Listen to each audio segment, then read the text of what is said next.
So one of my favorite things in the game, and I really don't want people to miss it, is just how detailed and exciting the world is. I find areas in the game constantly, even after playing for months and years, it's like, oh, this area and this thing.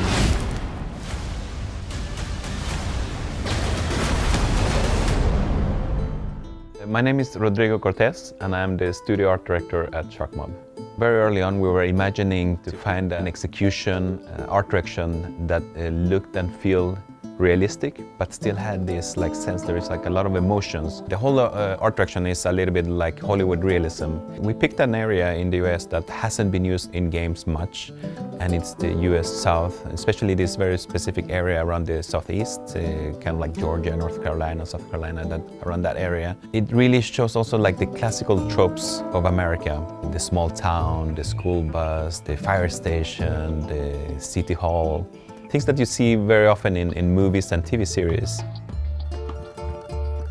We did a lot of research in the game, so we actually went to the US South and several weeks capturing everything, taking photos, doing photogrammetry to try to make the most realistic recreation of a world.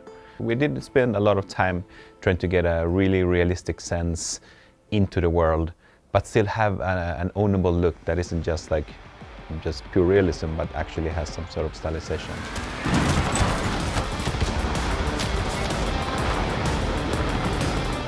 Also, the weather themselves are very, very strongly art directed, so you have a very different look depending on what's happening. Whenever the weather changes, you actually see the effects. You see in the tower, they start turning on, you see the lighting happening, you see all the panels opening up.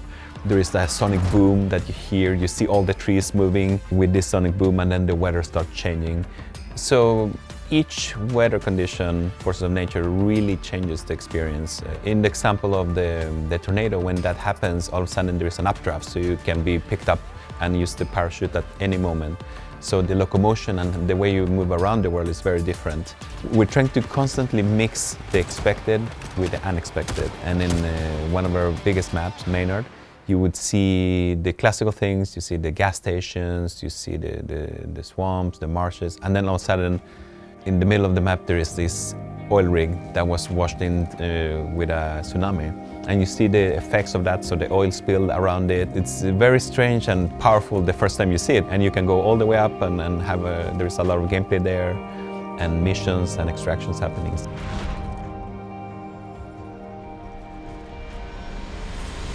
We did a lot of branding, for example, in the world. Restaurants, beer brands, lawyers, etc. And many people in the team are being represented in different brands. One of my favorite one is from our executive producer, Brinley Gibson. He likes to make hot sauce himself in his garden. So we gave him a brand of hot sauce called Big Boss Hot Sauce. You can see that it is Brinley, but in a stylized version. It's something that would realistically look like an actual hot sauce from the South.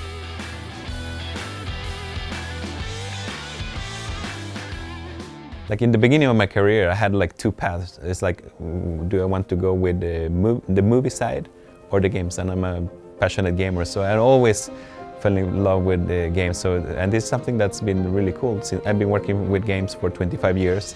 I've been seeing everything from the original Xbox all the way to the latest stuff. Even though we're coming closer and closer visually to, for example, where cinema is, the interactive part is what makes it so much more interesting, for me at least.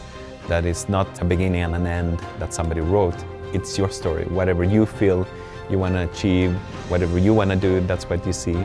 That it's not scripted before, the players make their own script, basically.